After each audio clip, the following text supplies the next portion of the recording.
John 11. Now a certain man was ill, Lazarus of Bethany, the village of Mary and her sister Martha. It was Mary who anointed the Lord with ointment and wiped his feet with her hair, whose brother Lazarus was ill.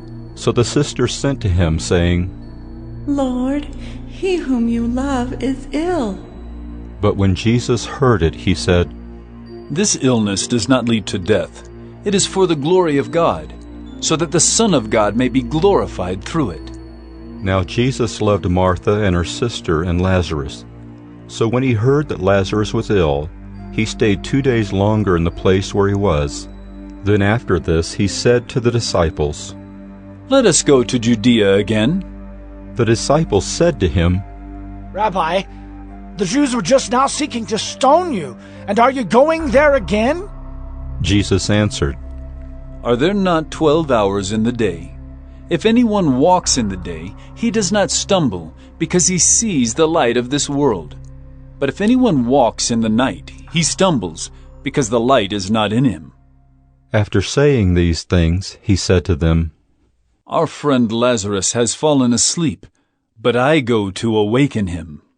The disciples said to him, Lord, if he has fallen asleep, he will recover. Now Jesus had spoken of his death, but they thought that he meant taking rest and sleep. Then Jesus told them plainly, Lazarus has died, and for your sake I am glad that I was not there, so that you may believe. But let us go to him. So Thomas, called the twin, said to his fellow disciples, Let us also go, that we may die with him. Now when Jesus came, he found that Lazarus had already been in the tomb 4 days. Bethany was near Jerusalem, about 2 miles off, and many of the Jews had come to Martha and Mary to console them concerning their brother. So when Martha heard that Jesus was coming, she went and met him, but Mary remained seated in the house. Martha said to Jesus, Lord, if you had been here, my brother would not have died. But even now, I know that whatever you ask from God, God will give you. Jesus said to her, Your brother will rise again. Martha said to him, I know that he will rise again in the resurrection on the last day. Jesus said to her, I am the resurrection and the life. Whoever believes in me, though he die, yet shall he live. And everyone who lives and believes in me shall never die. Do you believe this? She said to him, Yes, Lord, I believe that you are the Christ, the Son of God, who is coming into the world. When she had said this, she went and called her sister Mary, saying in private, The teacher is here and is calling for you. And when she heard it, she rose quickly and went to him. Now Jesus had not yet come into the village, but was still in the place where Martha had met him. When the Jews who were with her in the house, consoling her, saw Mary rise quickly and go out, they followed her, supposing that she was going to the tomb to weep there.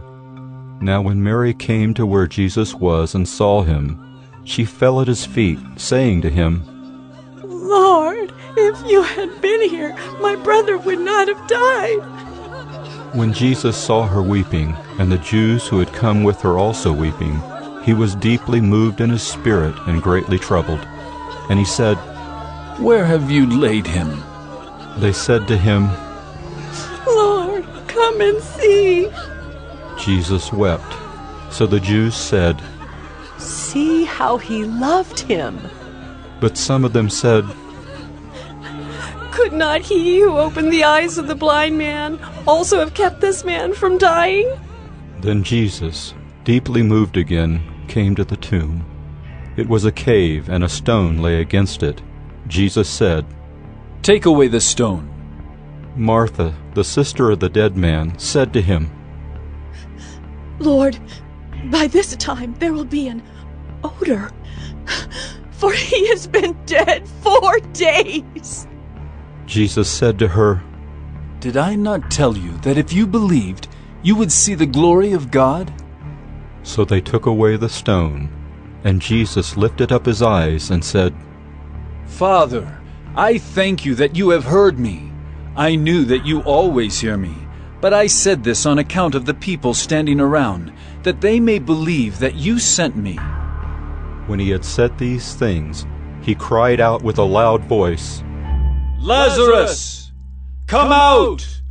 The man who had died came out, his hands and feet bound with linen strips, and his face wrapped with a cloth. Jesus said to them, Unbind him, and let him go. Many of the Jews, therefore, who had come with Mary and had seen what he did, believed in him. But some of them went to the Pharisees and told them what Jesus had done. So the chief priest and the Pharisees gathered the council and said, What are we to do? For this man performs many signs. If we let him go on like this, everyone will believe in him, and the Romans will come and take away both our place and our nation. But one of them, Caiaphas, who was high priest that year, said to them, You know nothing at all, nor do you understand that it is better for you that one man should die for the people, not that the whole nation should perish. He did not say this of his own accord, but being high priest that year, he prophesied that Jesus would die for the nation, and not for the nation only, but also to gather into one the children of God who are scattered abroad. So from that day on they made plans to put him to death. Jesus therefore no longer walked openly among the Jews, but went from there to the region near the wilderness, to a town called Ephraim, and there he stayed with the disciples. Now the Passover of the Jews was at hand, and many went up from the country to Jerusalem before the Passover to purify themselves. They were looking for Jesus and saying to one another as they stood in the temple, What do you think? That he will not come to the feast at all? Now the chief priests and the Pharisees had given orders that if anyone knew where he was, he should let them know so that they might arrest him.